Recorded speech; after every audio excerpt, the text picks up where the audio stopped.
Oke, saudara sekalian, mari kita membuka Alkitab kita. Kita membaca dari Efesus pasal yang kelima. Saya akan bacakan sekali bagi saudara ayat yang ketiga sampai ayat yang ketujuh. Kita melanjutkan eksposisi kita dari kitab Efesus. Hari ini masuk pasal yang kelima, ayat 3 sampai yang ketujuh. Saya bacakan bagi saudara beberapa ayat ini. Atau saya bacakan dari ayat yang pertama ya, kita melihat konteksnya sekali lagi mengingat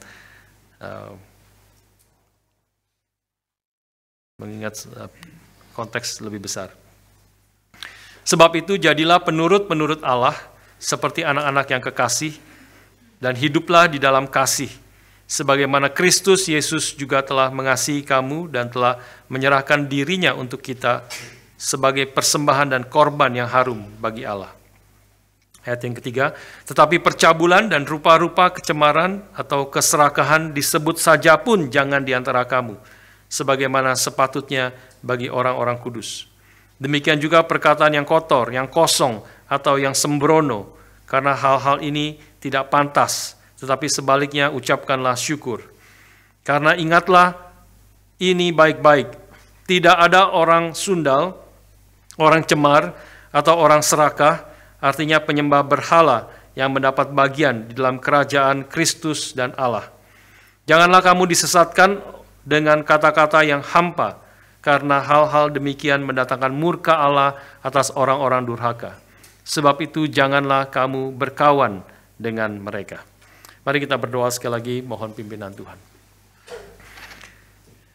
Bapa di surga, kami bersyukur untuk hari perhentian yang Kau sediakan bagi kami. Kami boleh berkumpul bersama sebagai umat-Mu untuk memuji, memuliakan nama-Mu. Dan saat ini kami siap untuk mendengarkan akan firman-Mu. Kami memohon Roh-Mu yang kudus sekali lagi memimpin kami. Roh kebenaran kiranya memimpin kami masuk ke dalam kebenaran firman-Mu. Tuhan yang menolong setiap kami, sehingga setiap kebenaran yang boleh diberitakan, yang kami boleh dengar dan kami boleh renungkan, boleh membentuk akan pikiran kami, hati kami, sehingga seluruh hidup kami menjadi hidup yang berkenan kepada Tuhan dan yang mengalami sukacita yang berlimpah-limpah di dalam Tuhan dan rencana-Mu. Terima kasih Bapa, kami menyerahkan hamba-Mu yang penuh dengan kelemahan ke dalam tangan Tuhan. Kau berkati dan pimpin dia, boleh memberitakan firman-Mu yang berkuasa, yang membentuk akan hidup kami. Kami menyerahkan waktu pemberitaan firman ke dalam tangan Tuhan saja. Berilah firman-Mu dan berkata-katalah kepada kami, ya Tuhan. Di dalam nama anak-Mu yang tunggal, Tuhan kami Yesus Kristus, kami bersyukur, kami berdoa. Amin. Saudara sekalian, di dalam beberapa waktu yang lalu di ABC, itu diberitakan akan seorang guru perempuan yang sexually abuse secara seksual itu muridnya, murid perempuan juga yang dari umur 12 tahun sebenarnya. Dari umur 12 tahun mulai di grooming, kemudian akhirnya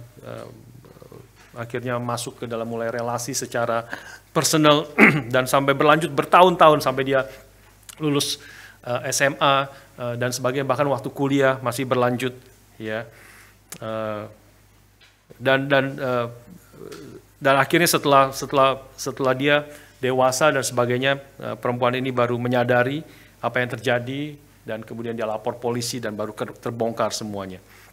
Selama bertahun-tahun itu tidak ada yang curiga, termasuk orang tuanya tidak curiga meskipun sudah banyak tanda-tanda yang mengkhawatirkan, banyak red flag sebenarnya di dalam relasi antara guru perempuan dengan murid perempuan ini.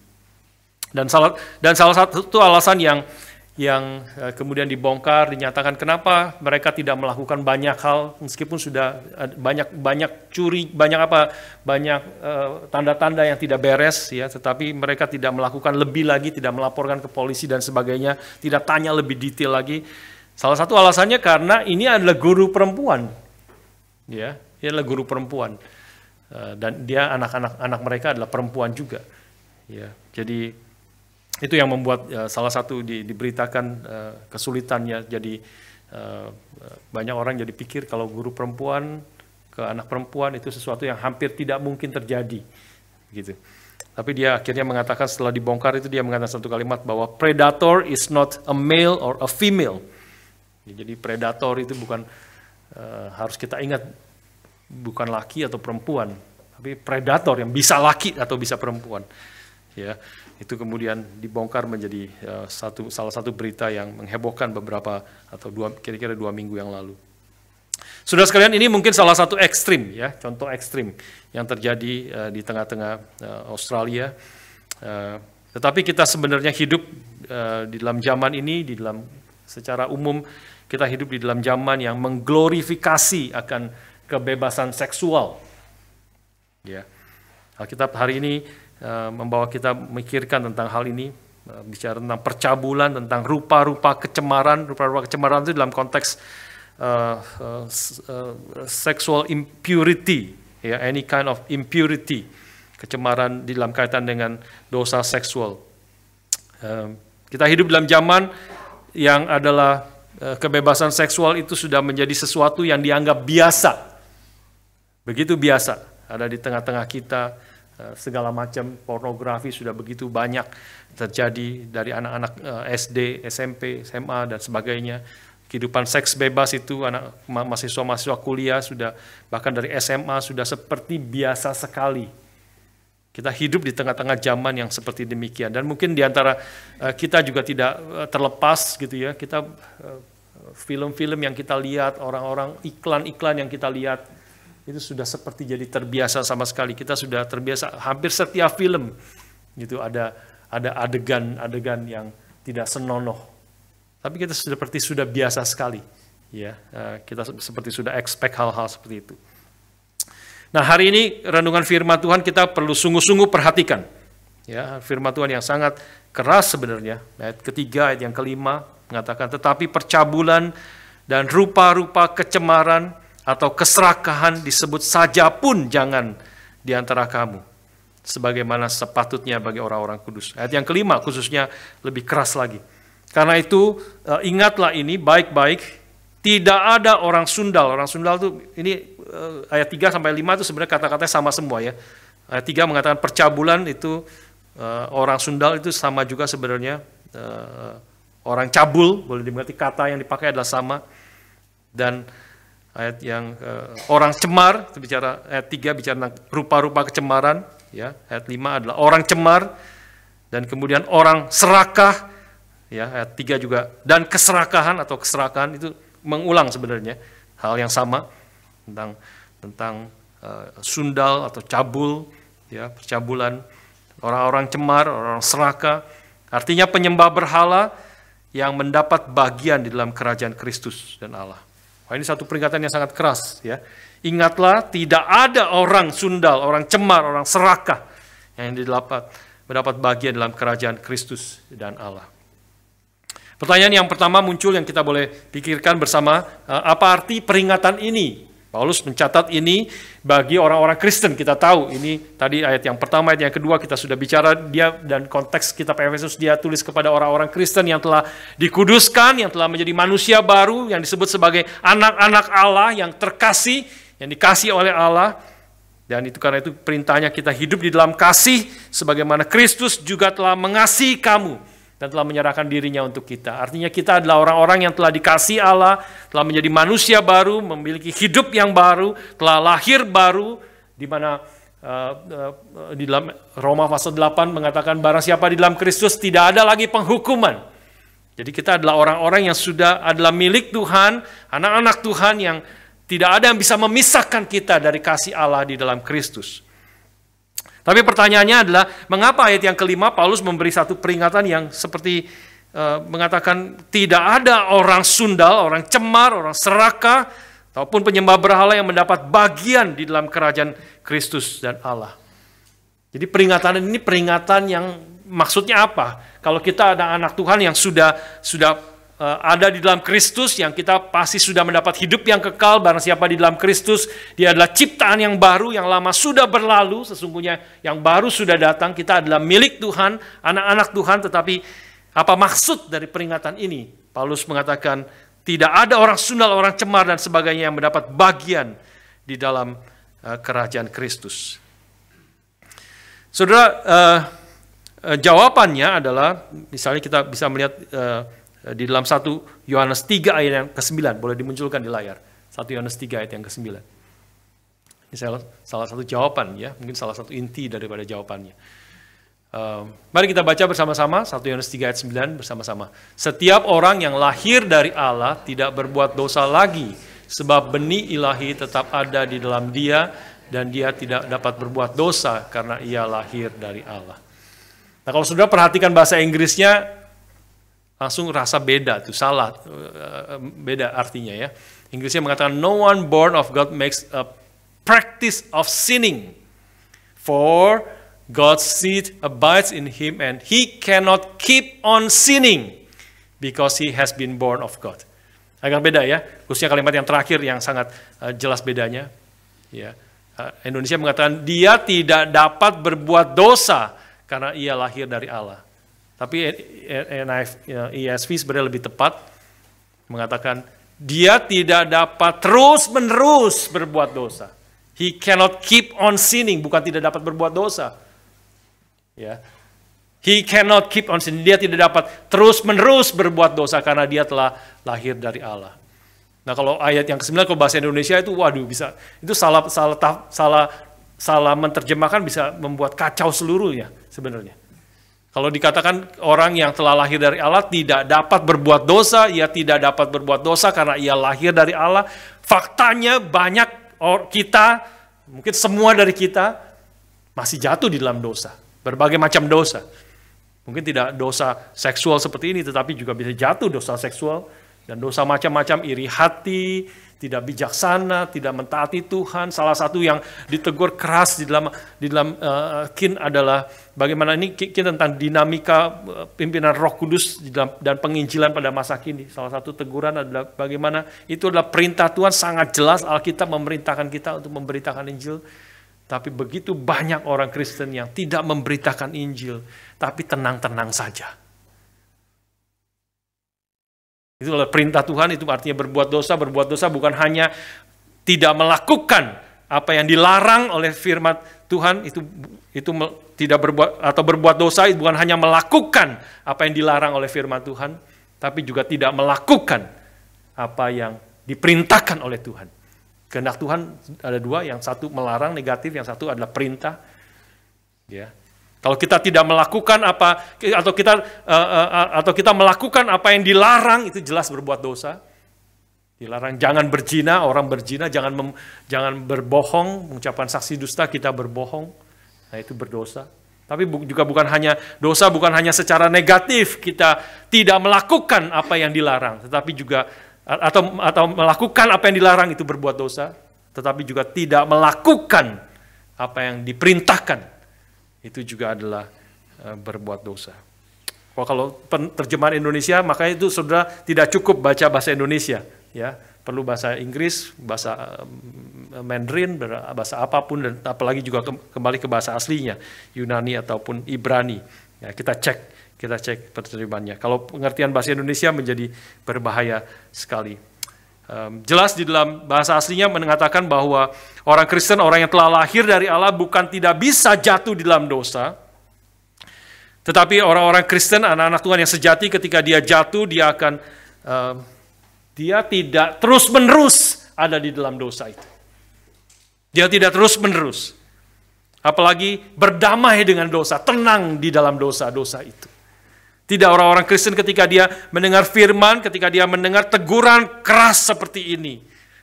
Salah satu respons dari orang-orang Kristen yang sejati adalah dia sadar akan kesalahannya. Sadar akan dosanya, dia menyesali, bertobat, dan kembali kepada Tuhan. Tetapi kalau orang yang mengaku Kristen, datang ke gereja, kenapa dia Kristen? Karena dia datang ke gereja, dia sudah dibaptis, bahkan dia mungkin ikut di dalam pelayanan. Tetapi terus-menerus hidup di dalam dosa. Bahkan merasa tenang-tenang saja, meskipun sudah ditegur dengan segala macam cara. Karena dia berpikir dia sudah lahir baru, keselamatan tidak bisa hilang. Dia adalah manusia baru, tidak ada yang bisa melepaskan dia dari kasih Allah. Dia adalah ciptaan yang baru. Tapi pertanyaannya, bagaimana engkau tahu engkau adalah manusia baru yang sudah dilahirkan kembali? Kalau engkau terus-menerus hidup di dalam dosa. Karena itu peringatan ayat yang kelima ini adalah, dan hari ini adalah sangat krusial bagi kita. Ayat kelima khususnya, ingatlah ini baik-baik. Ya. Ingatlah ini baik-baik, ditekankan di sini. Tidak ada orang sundal, orang cemar, orang serakah. Artinya penyembah berhala yang mendapat bagian dalam kerajaan Kristus. Juga ayat yang ke-6 selanjutnya mengatakan, janganlah kamu disesatkan orang dengan kata-kata yang hampa, empty words. Let no one deceive you with empty words. Karena hal-hal yang demikian, hal-hal yang di atas, hal-hal yang kalau engkau terus melakukan, salah satu pengertiannya seperti itu, kau melakukan orang-orang sundal, orang-orang cemar, orang serakah, itu kata-kata orang, hal-hal di atas itu. Kalau engkau hidup terus seperti demikian, seperti orang sundal, orang cemar, orang serakah, hal-hal demikian mendatangkan murka Allah atas orang-orang durhaka. Let no one deceive you with empty words, for because of such things God's wrath comes on those who are disobedient. This is the sons of disobedience. Kata yang sebelumnya sudah dijelaskan sebenarnya kalau kita saya teringat di dalam ayat pasal yang kedua, Efesus pasal yang kedua itu bicara tentang the sons of disobedience, ayat yang ke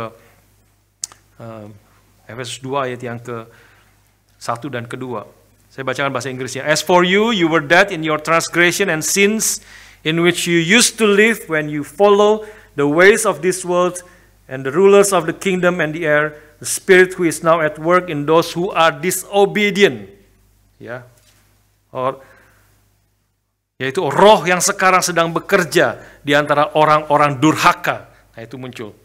Ya, dan dijelaskan ayat yang ketiga, sebenarnya kamu dahulu, kita semua juga terhitung di antara orang-orang durhaka ini, di antara mereka ini. Ketika kita hidup di dalam hawa nafsu, daging menurut kehendak daging dan pikiran kami yang jahat, pada dasarnya kami adalah orang-orang yang patut dimurkai Allah. Sama seperti mereka yang lain. Mirip sekali dengan ayat yang tadi kita baca. Ya, dengan demikian mendatangkan murka Allah atas orang-orang durhaka. Efesus 2 tapi melanjutkan, tetapi Allah yang kaya dengan rahmat oleh karena kasih-Nya yang besar, yang dilimpahkannya kepada kita telah menghidupkan kita bersama-sama dengan Kristus. Ini anugerah Tuhan semata-mata. Saudara sekalian, empty words itu juga boleh dikatakan, boleh dimengerti, yaitu kita menipu diri kita sendiri. Ini kata-kata yang kosong, kata-kata yang sesat. Kita disesatkan dengan kata-kata itu, menipu diri kita sendiri bahwa kita adalah anak-anak Tuhan, meskipun kita terus hidup di dalam dosa.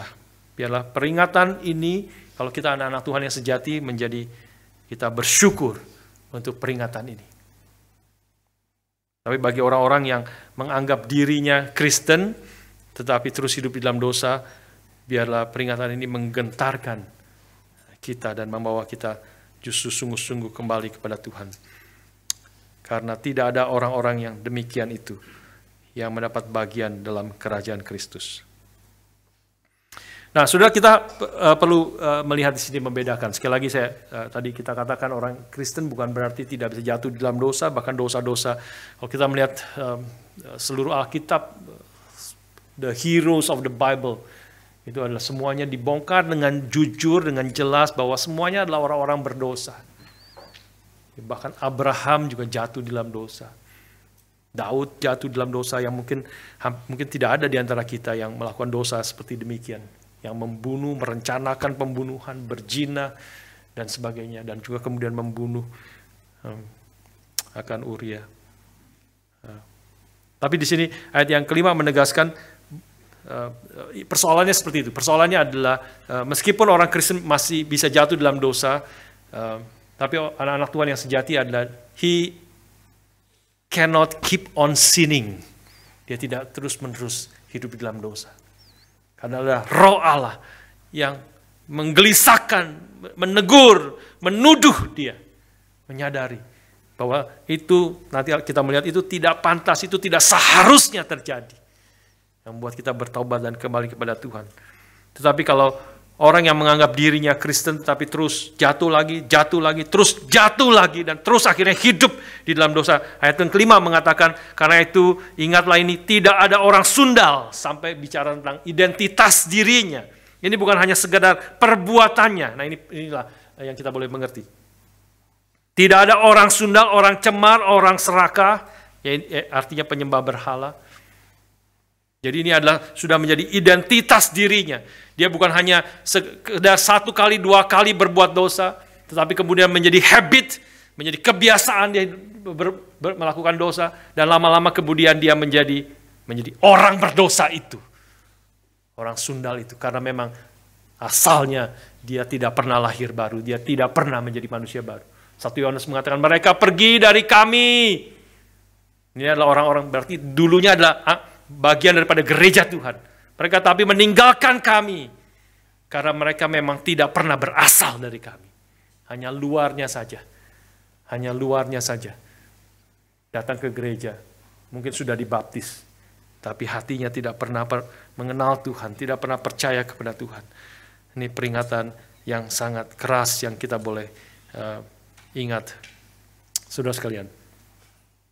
Mazmur pasal yang pertama, misalnya berbicara juga tentang, mengatakan berbahagialah orang yang tidak berjalan menurut nasihat orang fasik. Mazmur sama. Yang tidak berdiri di jalan orang berdosa, dan yang tidak duduk dalam kumpulan pencemooh. Nah, itu sudah melihat progresifnya. Ya. Yang tidak berjalan, who does not walk, tidak berjalan, menurut nasihat orang fasik. Itu sekali lagi saya pernah membagikan gambarannya adalah, yaitu ada kumpulan orang fasik, orang berdosa, pencemooh, itu adalah kalimat yang berbeda-beda menunjuk satu kelompok yang sama. Ya. Dan berbagilah, ada kelompok orang yang berdosa, itu sedang berkumpul, jalannya orang berdosa, di situ ada sedang berkumpul. Yang pertama adalah orang yang tidak berjalan menurut orang fasik. Dia bahkan jalan pun di situ dia tidak. Tapi gambarannya dia jalan, dia melewati itu. Tidak, itu pun jangan jalan di situ. Tapi yang kedua adalah lebih lagi, dia berjalan di situ, dia melihat, kemudian ada kumpulan orang yang berdosa, dia berhenti di situ, dia memperhatikan. Tapi dia jalan lagi. Ya, tidak berdiri di antara orang berdosa. Tapi yang ketiga adalah gambarannya dia berjalan, dia berhenti di situ di kumpulan orang berdosa, dan dia duduk di situ. Menjadi bagian. Tidak lagi bisa dibedakan dengan kumpulan pencemooh, orang berdosa, orang fasik. Dia duduk di situ, bermabuk-mabukan, dia duduk di situ, main capsa, dan sebagainya. Dia duduk di situ, berzina bersama-sama dengan kelompok orang-orang berdosa. Ya. Dan ketika duduk di situ, itu menjadi tidak lagi bisa dibedakan. Ya, satu progressive destruction, yang semakin hari semakin terlibat di dalam dosa sampai titik dia tidak lagi bisa dibedakan dengan orang-orang berdosa. Inilah peringatannya. Tidak ada orang sundal, orang cemar, orang serakah yang mendapat bagian dalam kerajaan Kristus.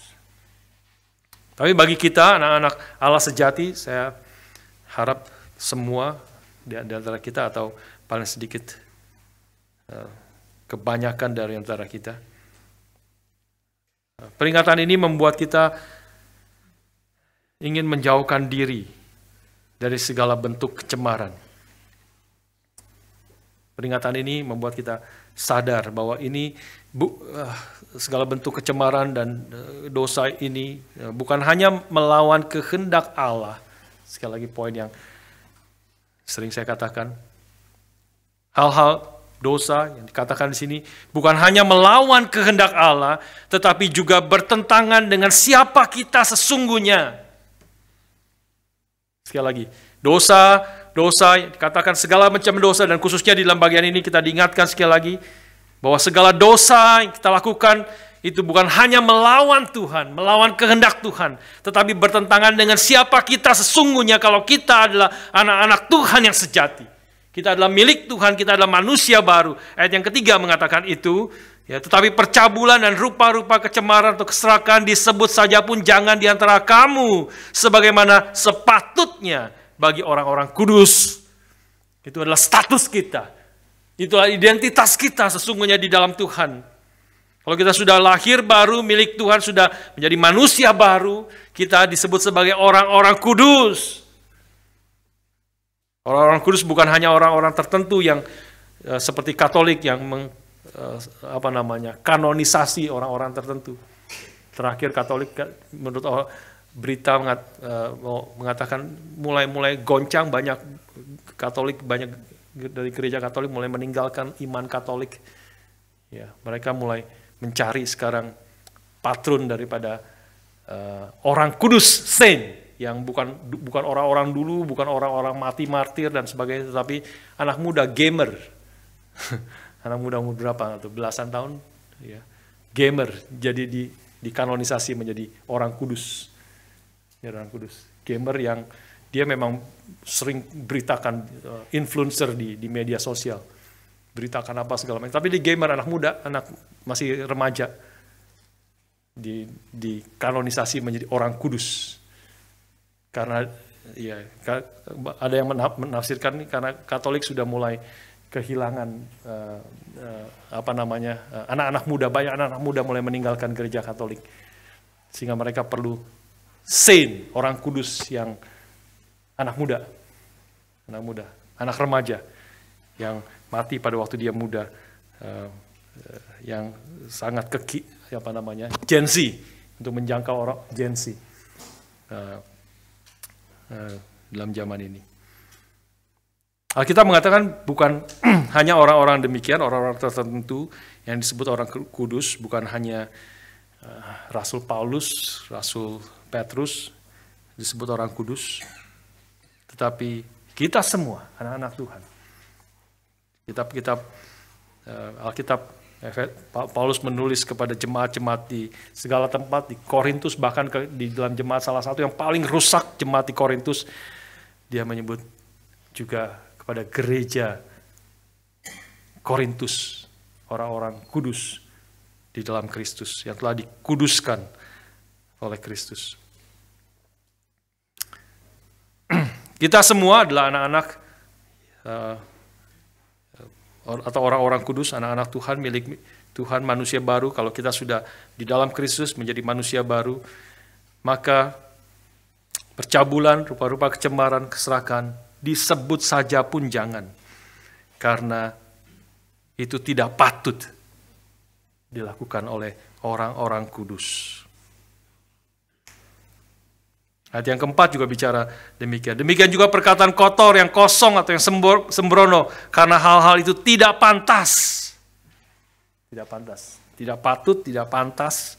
Ya, out of place. Hal-hal itu out of place. Jadi ini seperti, kalau engkau melakukan itu terus, hidup dalam dosa itu, engkau seperti anak dari pemilik restoran yang terbaik, yang termahal di seluruh dunia, tapi setiap hari engkau mengais-ngais makanan di tempat sampah. Tidak mau makan makanan yang disediakan di restoran yang paling baik. Setiap hari engkau ke tempat sampah, cari makanan di tempat sampah. Itu bertentangan bukan hanya akan kehendak Tuhan, tetapi bertentangan dengan jati diri kita sendiri sebagai milik Tuhan, manusia baru, sebagai orang-orang kudus. Saudara sekalian, kita juga bisa melihat mengapa hal ini bertentangan, karena kalimat daripada ayat yang kelima, penyembah berhala. Nah, ini seperti agak out of place begitu ya. Ayat 3 juga bicara tentang serakah. Percabulan, rupa-rupa kecemaran itu sangat dekat ya. Memang berbagai tulisan Paulus sangat berkali-kali mengkaitkan itu antara sexual immorality dengan impurity, any kind of impurity. Closely related, sangat dekat, percabulan dengan berbagai macam kecemaran, tapi itu ada kalimat keserakahan. Kenapa keserakahan itu muncul di situ? Lalu ayat yang kelima menjelaskan orang-orang yang serakah, tidak ada orang sundal, orang cemar, atau orang serakah, artinya penyembah berhala yang mendapat bagian dalam kerajaan Kristus. kok masuk ke serakah. Nah, serakah, percabulan, kecemaran, kok masuk serakah. Dan dijelaskan lagi keserakahan itu penyembahan berhala.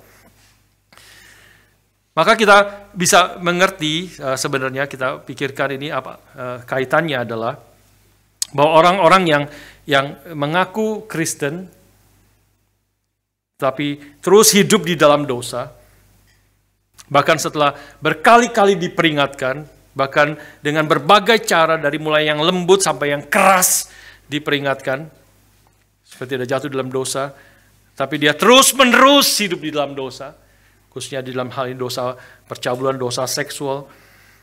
Maka hal ini menunjukkan kalau dia terus-menerus kekeh di dalam dosanya, ya, maka ini menunjukkan ada sesuatu yang menguasai hatinya lebih daripada Tuhan. Ada sesuatu yang menguasai jiwanya yang paling dalam, lebih daripada kesukaan di dalam Tuhan. Ada sesuatu yang lebih berharga di dalam jiwanya yang paling dalam, lebih penting daripada Tuhan. Dan dalam konteks saat ini tentu adalah sesuatu itu adalah dosa seksual. Karena itulah di sini bicara tentang keserakahan, di dalam bahasa aslinya covetousness, menginginkan, keinginan, desire, keinginan yang besar, yang lebih besar daripada keinginan untuk menyenangkan Tuhan, mengalami sukacita di dalam Tuhan, mentaati kehendak Tuhan. Dia tidak menganggap Tuhan dan kehendaknya lebih berharga daripada segala sesuatu. Dia tidak mengerti perkataan Paulus yang mengatakan, aku tidak menghiraukan nyawaku sedikit pun, asalkan aku bisa mencapai garis akhir, yaitu menyelesaikan pekerjaan yang Tuhan telah berikan kepadaku. Kalau orang sampai mengerti itulah anak-anak Tuhan yang sejati. Aku tidak menghiraukan nyawaku sedikit pun. Aku ingin menyenangkan Tuhan, memuliakan Tuhan, mentaati Dia, dan mengalami kesukaan yang berlimpah-limpah di dalam Tuhan. Tetapi orang yang terus jatuh di dalam dosa, segala macam dosa yang menguasai hatinya, tetapi di sini dosa seksual khususnya, artinya sekali lagi ada sesuatu yang lebih berharga daripada Tuhan. Karena itu di sini dikaitkan dengan penyembahan berhala. Orang itu ada menyembah berhala. Ada sesuatu di dalam jiwanya, hatinya yang lebih berharga, lebih penting daripada Tuhan. Nah, itu kita bisa mengingat itu di dalam ayat Yeremia 2 ayat 13 yang kita boleh mengerti. Salah satu contoh kita bisa boleh melihat. Mari kita baca bersama-sama kedua ayat ini. Yeremia 2 ayat 12 dan 13. Tertegunlah akas hal itu, hai langit, menggigil dan gemetarlah dengan sangat. Demikianlah firman Tuhan. Sebab 2 kali umatku berbuat jahat. Mereka meninggalkan aku, sumber air yang hidup, untuk menggali kolam bagi mereka sendiri, yakni kolam yang bocor, yang tidak dapat menahan air. Be appalled, O heavens. Be shocked. Be utterly desolate, declares the Lord. Karena umatku melakukan 2 kejahatan, 2 evils. Committed 2 evils. Apa itu 2 kejahatan itu? Yang pertama adalah mereka meninggalkan Tuhan, sumber air yang hidup. Yang kedua adalah setelah mereka meninggalkan Tuhan, mereka menggali kolam bagi mereka sendiri, kolam yang bocor, yang tidak dapat menahan air. Maksudnya apa? Ini adalah gambaran orang yang terus hidup mencari kepuasan, mencari kepuasannya di dalam hal di luar Tuhan. Ya, itu gambaran kolam yang bocor, yang tidak dapat menahan air. Ini seperti gambaran yang saya pernah katakan di dalam, ini persis gambaran seperti perempuan Samaria. Perempuan Samaria yang sudah punya 5 suami dan sekarang hidup dengan satu pria yang bukan suaminya. Artinya dia terus mencari kepuasan, dia terus mencari terus munculkan ayat itu terus dimunculkan. Ya. Dia terus mencari akan sukacita, mencari hati yang kosong dan jiwanya yang ingin dipuaskan dengan pelukan daripada pria. Dia sudah punya 5 suami. Dan sekarang yang tinggal bersamanya bukan suaminya. Dia terus mencari, dia artinya orang yang kosong, dia mau mencari kepuasan. Yaitu Tuhan Yesus kemudian masuk dan berkata kepada dia, Kalau engkau minum air yang kuberikan, maka engkau tidak akan haus lagi. Ada kehausan bukan hanya haus secara fisik dia mencari air di situ, tapi haus bicara tentang haus jiwanya, dan dia mencoba memenuhi kehausan jiwanya itu di dalam pelukan para pria, mencari kepuasan. Tetapi itu adalah, Tuhan Yesus mengatakan ini adalah kolam yang bocor. Yeremia kita bisa mengerti. Yang kau lakukan adalah engkau mencari kolam yang bocor, yang tidak dapat melahirkan air. Engkau menggali, berusaha terus menggali dan mengumpulkan air yang engkau pikir bisa memuaskan dahaga jiwamu. Tapi ini kolam yang bocor, yang tidak dapat menahan air. Terus kosong, kau terus empty jiwamu, terus empty. Dan problemnya di sini yang lebih parah adalah engkau telah meninggalkan aku, Tuhan mengatakan. Aku adalah sumber air hidup. Tuhan Yesus mengatakan persis kepada perempuan Samaria. Air yang aku berikan adalah living water. Air yang hidup. Dan ketika engkau menerimanya, dia bukan hanya memuaskan jiwamu. Air yang kau minum itu akan menjadi mata air. Menjadi mata air yang akan terus mengalir penuh. Berlimpah keluar. Yang menjadi berkat bagi orang-orang sekelilingmu. Nah, itu beberapa waktu yang lalu ada yang kirim. Nggak tahu saya kirim di grup atau tidak. Ya, perkataan khotbah Pato yang sudah lama. Dia mengatakan itulah anak-anak Tuhan yang sejati seharusnya. Ketika kita melayani bukan karena di dalam kekurangan kita. Kalau kita melayani dengan kekuatan kita sendiri berdasarkan apa yang kita miliki sendiri, maka sebentar akan habis. Pelayanan yang kita kerjakan akan habis. Tapi kalau kita terus bersandar kepada Tuhan, menggali dari sumber air hidup itu, air hidup itu akan mengalir terus. Overflow. Dan pelayanan kita bukan dari kebocoran. Dari ember kita mengalir dari bocor. Kalau bocor, sebentar habis. Berapa besarnya kolam itu, berapa besarnya ember itu, kalau itu bocor, maka sebentar pun akan habis. Tetapi kalau pelayanan kita, apa yang kita kerjakan itu adalah bukan karena bocor, tetapi karena overflow. Diisi terus oleh firman, oleh kehadiran Tuhan, relasi dengan Tuhan. Karena itu terus setiap hari kita perlu membaca, merenungkan firman, kita dalam persekutuan doa, kita terus dikuatkan, diingatkan. Sekali-sekali ada event-event yang besar menggugah hati kita. Boleh kita overflow, kita makin mengenal Tuhan, relasi pribadi dengan Tuhan, betul-betul sadar mengenal Dia, kasih Tuhan memenuhi hati kita. Kita hidup di dalam kasih dan mengalami kasih itu yang melampaui segala akal. Kita makin mengenal Dia, yang kasihnya berapa lebar, tinggi, dalamnya, luasnya, kasih Allah dalam hidup kita. Maka kasih itu, ketika kita berelasi terus dengan Tuhan, maka kasih itu overflow. Pelayanan kita menjadi overflow, bukan bocor di bawah. Tapi overflow, dan ada orang-orang di sekeliling kita, mereka mendapatkan kasih itu. Overflow. Dan kita sendiri tidak akan kosong. Kita tidak akan kering. Karena itu perlu, bukan hanya bagi kita semua, bagi hamba-hamba Tuhan kita semua. Perlu memiliki relasi pribadi, bersekutu dengan Tuhan, bergumul dengan Tuhan secara pribadi. Sehingga kasih dan pelayanan kita itu adalah bukan karena kebocoran, tetapi karena overflow. Overflow keluar. Kelimpahan dari kasih Tuhan. Inilah dosa daripada orang Israel. Bodohnya adalah banyak juga manusia di dalam dunia ini mencari kepuasan, mencari sukacita di dalam hal-hal lain, di dalam apapun di luar Tuhan. Alkitab di sini menegaskan juga bahwa dosanya bukan hanya dosa sekaligus, kalau mengerti dosa sekaligus bodoh, saudara sekali lagi melihat dosa ini bukan hanya melawan Tuhan. Tuhan ingin kita datang mengalami anugerahnya, mengalami segala kebaikannya, datang kepada Dia sumber air hidup itu. Itu bukan hanya dosa melawan kehendak Tuhan, tetapi juga sesuatu yang bodoh, melawan dan menghancurkan diri kita sendiri. Kita mencari kepuasan di luar Tuhan. Dan kepuasan seperti menggali kolam yang bocor, yang tidak dapat menahan air. Dan dosa yang ironisnya adalah kita meninggalkan Tuhan, sumber air hidup itu, yang dapat memenuhi jiwa kita sampai selama-lamanya. Saudara, itulah sebabnya dikatakan di sini,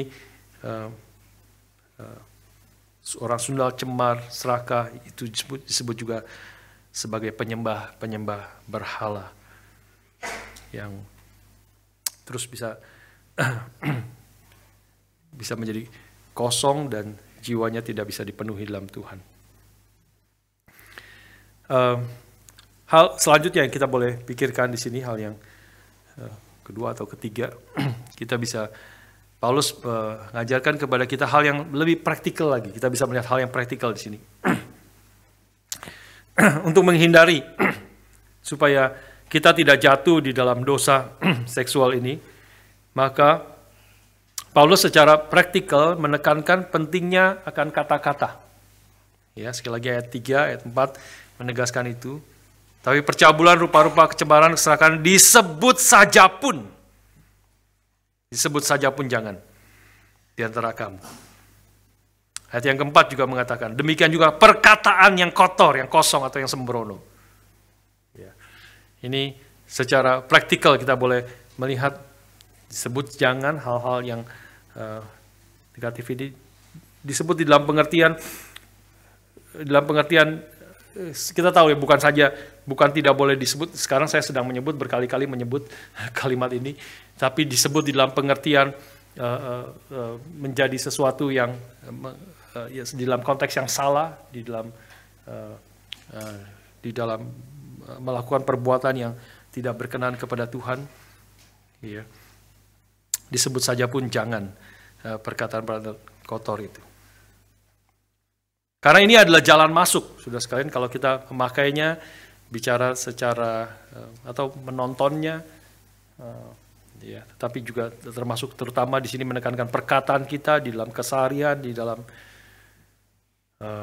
keseharian kita bicara tentang hal-hal yang tidak senonoh, yang jorok, yang kotor, yang berkaitan dengan percabulan dan kecemaran dan sebagainya, itu jalan masuk kita bisa jatuh di dalam dosa.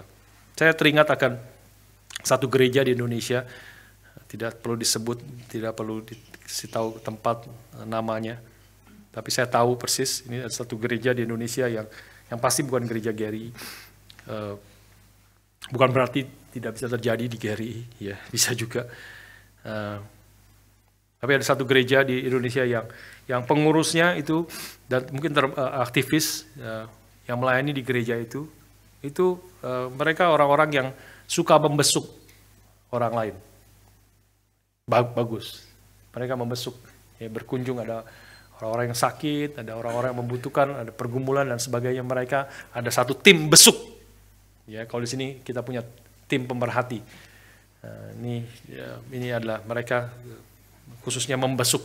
Ada tim besuk yang pergi, mungkin seminggu sekali mereka sudah atur waktunya, seminggu sekali kumpul di gereja, terus kemudian pergi kemana, mungkin ke 2 orang, 1 orang, 2 orang, 3 orang, tergantung kebutuhannya. Dan ada satu tim, dan di antara satu tim itu ada satu bapak, satu ibu, sudah menikah, dua-duanya sudah menikah. Mereka mau melayani, ya, bagus melayani. Tapi terjadi sesuatu yang berbahaya, yang mungkin mulainya dari sesuatu yang biasa-biasa saja, tetapi tanpa sadar mereka masuk ke dalam jebakan. Mereka selama besuk dari gereja ke tempat besuk, dan dari tempat yang ke satu, tempat yang kedua naik mobil, berkunjung sana. Dan dalam perjalanan itu mungkin setelah itu mereka mungkin makan siang sama-sama, begitu. Mungkin tidak selalu berdua, mungkin ada bisa bertiga, ya. Tetapi ada satu bapak, satu ibu yang dalam perjalanan itu sering bercanda. Dan bercandanya itu bercanda yang mulai menjurus. Mulai mungkin awal-awalnya tidak, tapi mulai bercanda yang mulai menjurus ke arah seksual. Gitu. Mulai bercanda, ketawa-ketawa, itu sesuatu yang sangat umum sekali terjadi di mana-mana. Bukan, kita sering kadang-kadang orang bercanda yang tanpa tidak sadar bercanda yang mulai menjurus ke arah seksual. Ya, banyak sekali guyonan-guyonan yang ke arah situ, ya, yang bersifat yang guyonan, bercanda, yang joking, yang bersifat seksual. Alkitab di sini sebenarnya sangat jelas mengatakan, ya, disebutnya di sini sebagai, ya, ayat yang keempat, nor should there be obscenity, foolish talk, or coarse joking, ya, coarse joking, atau Indonesia sembrono, ya, bercandaan-bercandaan yang menjurus. Nah, tidak lama akhirnya ketahuan, tidak lama terbongkar dari perkataan-perkataan yang sepertinya innocent, sepertinya tidak biasa-biasa saja. Akhirnya satu bapak, satu ibu ini, mereka akhirnya berhubungan seksual, padahal dua-duanya sudah menikah. Ya. Ini sesuatu yang kita harus berhati-hati sebagai anak-anak Tuhan. Ya, baik secara langsung, perkataan secara langsung maupun sosial media, ya, itu seperti tadi orang di dalam grooming dan sebagainya selalu biasanya melalui sosial media. Mulai kata-kata yang menjurus, mulai bicara tentang, ya, perkataan yang kosong, yang kotor, yang sembrono, maka itu mulai masuk ke dalam dosa. Itu jalan masuk, perkataan kita sangat-sangat penting. Dan dikontraskan di sini di dalam ayat yang keempat, sebaliknya ucapkanlah syukur. Ya. Demikian juga perkataan kotor, yang kosong atau yang sembrono, karena hal-hal itu tidak pantas, tetapi sebaliknya ucapkanlah syukur. Jadi pertanyaannya, mengapa mengucapkan syukur itu menjadi kontras dari perkataan yang kosong, yang sembrono, yang kotor. Nah, kita bisa melihat ini, kontras, mengerti ini di dalam ayat 18-20, Efesus 5, 18-20, boleh dimunculkan. Efesus 5, 18-20. Mari kita baca bersama-sama lagi. 3 ayat ini.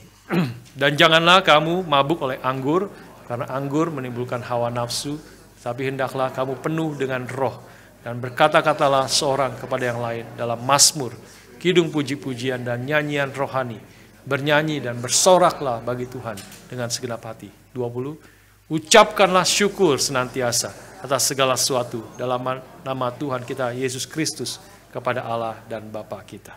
Ya, sudah melihat di situ, ya, perkataan, karena ini kontras, ya, ucapkan syukur dengan kata-kata yang kotor, kata-kata yang tidak pantas, kata-kata yang mulai menjurus, yang menjadi pintu masuk ke dalam dosa seksual. Tetapi secara positif di sini, biarlah engkau berkata-kata seorang kepada yang lain dalam mazmur, dalam kidung puji-pujian, nyanyian rohani, semua bicara perkataan. Tapi bukan hanya keluar dari mulut kita, tetapi keluar dari hati kita yang paling dalam. Bernyanyi dan bersorak-soraklah bagi Tuhan dengan segenap hati.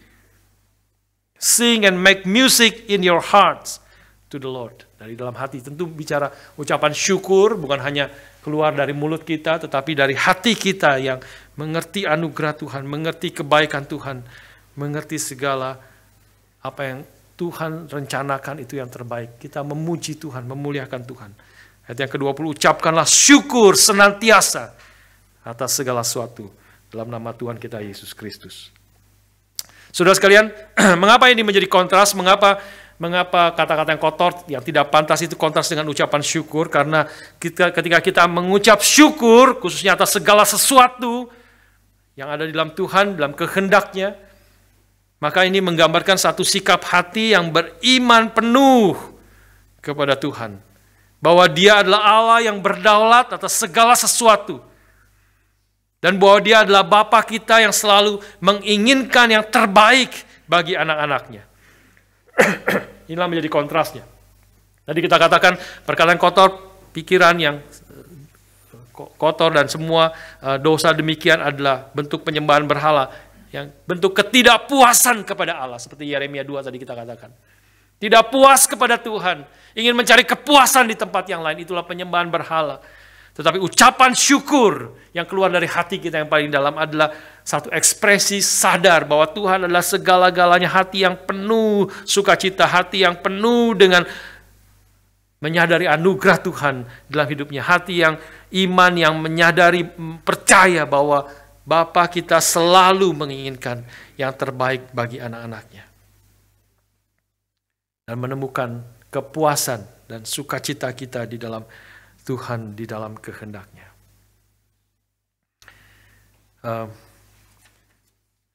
Saudara sekalian, mungkin saya tutup dengan share sedikit satu insight yang menarik yang dibagikan oleh Pastor John Oh kemarin di Kin. Ya, satu hal yang sebenarnya waktu itu saya sudah dengar juga waktu ke Korea. Pastor John Oh ini adalah pendeta senior, pemimpin dari Sarang Church.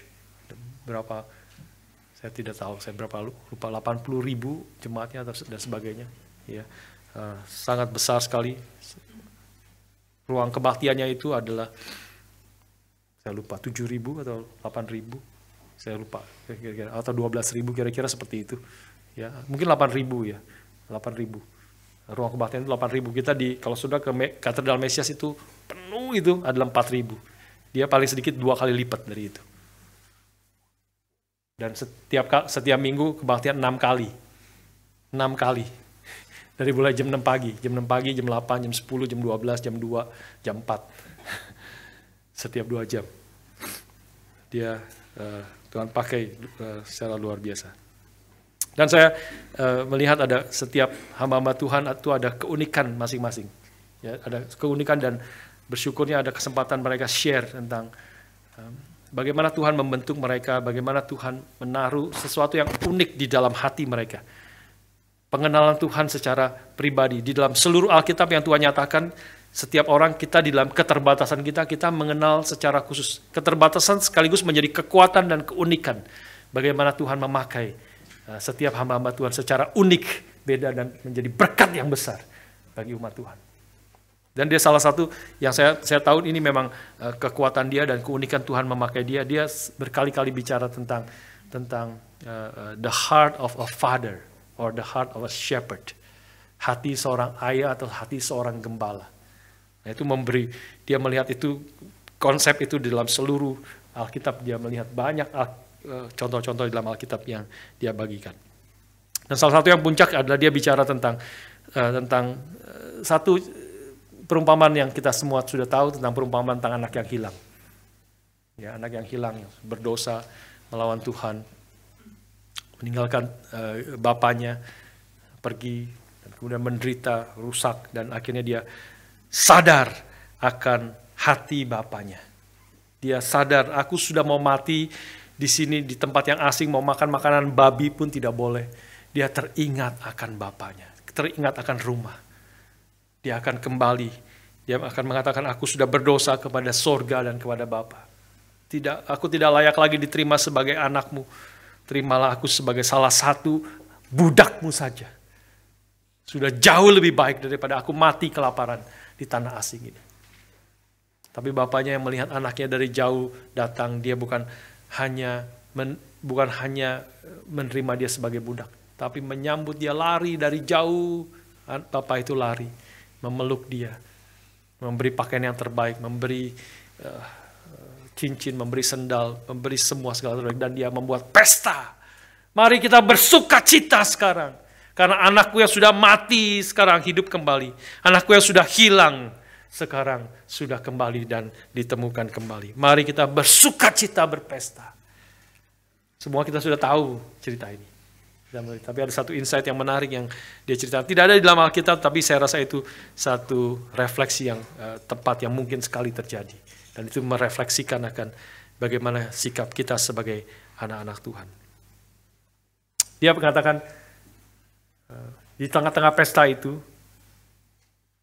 ketika ayahnya membuat pesta karena anaknya itu sudah kembali, maka di tengah-tengah pesta itu mereka dansa, mereka menari, mereka menyanyi, mereka makan. Dan dia membayangkan anaknya duduk di salah satu pojok di situ. Dan dia melihat seluruh hari itu, bersuka cita, senangnya pesta, tertawa, makan, minum, berdansa, dan senang sukacita. Dan dia duduk di situ. Kita bisa bayangkan, apa yang ada di pikiran si anak? Apa yang ada di pikiran anak melihat itu semua, dan mengingat apa yang sudah dijalani sebelumnya. dia pasti mulai sadar. Dia mulai sadar betapa bodohnya aku. Betapa bodohnya aku telah meninggalkan Bapa. Betapa bodohnya aku telah pergi mencari kesenangan di tempat lain yang menghancurkan hidupku, bukan hanya menyakiti hati Bapa. Kembali ke poin ini. Kembali kepada poin dosa. Dosa bukan hanya menyakiti hati Bapa, tapi juga menghancurkan hidupnya sendiri. Dia meninggalkan bapaknya, meninggalkan rumahnya karena berpikir dia akan menemukan sukacita kepuasan di luar sana. Tapi berapa bodohnya, berapa salahnya aku. Dia meninggalkan bapa karena dia pikir bapaknya tidak menginginkan yang terbaik bagi dia. Dia pikir bapaknya menghalangi dia untuk mengalami hidup yang bersukacita, yang berlimpah-limpah. Yang dia inginkan, dia pikir bapaknya, kehendaknya, perintahnya itu menghalangi dia. Tapi kalau dia mengerti, dia duduk di situ, dia akan mengerti isi hati Bapa. Dia mulai sadar betapa bodohnya aku. Bukan hanya melawan Bapa, bukan hanya melawan kehendaknya. Aku sedang menghancurkan dan betapa bodoh aku telah meninggalkan rumah dan hidup sesuai dengan kehendakku. Saudara sekalian, dia pasti hatinya dipenuhi dengan pertobatan sekaligus dengan ucapan syukur. Hatinya pasti bersyukur sekali karena Tuhan akhirnya memimpin dia kembali, membuat dia sadar akan dosanya, dan membuat dia sekarang sadar bahwa isi hati Bapa itu adalah menginginkan yang terbaik bagi dia. Dia akan selama-lamanya tinggal di dalam rumah Bapa, di dalam melakukan kehendaknya. Dan dia hatinya penuh dengan berlimpah, dan dia akan beritakan kepada siapapun yang telah melakukan hidup yang bodoh, yang mendatangkan murka Tuhan sekaligus menghancurkan hidupnya sendiri. Kembali kepada Tuhan.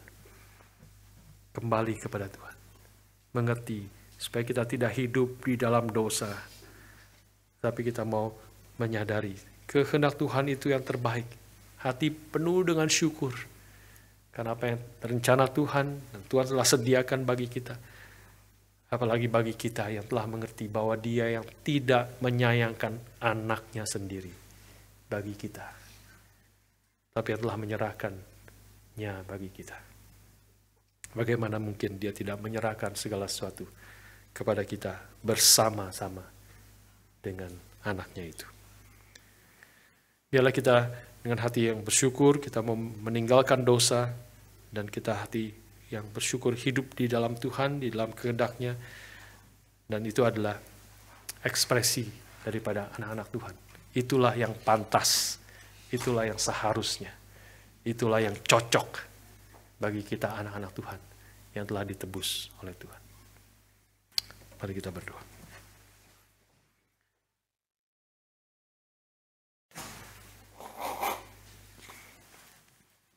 Bapa, terima kasih. Bapa, terima kasih.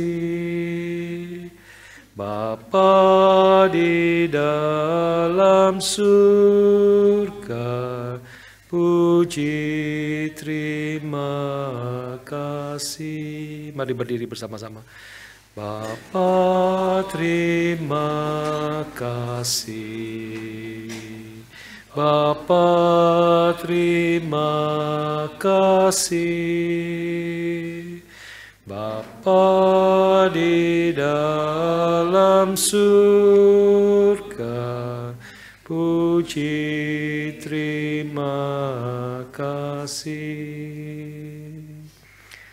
Kami sekali lagi bersyukur firman yang mengingatkan, mengajar, dan membawa kami kepada kehendak-Mu, rencana-Mu. Tuhan, bekerjalah terus dalam hati kami, bentuklah kami terus, pimpinlah setiap kami, umat-Mu di Arek Melbourne, sehingga setiap hari, setiap waktu kami memiliki relasi yang akrab dengan Engkau, makin mengenal Engkau, makin mengalami kasih-Mu, dan biarlah kasih-Mu memuaskan hati kami yang paling dalam.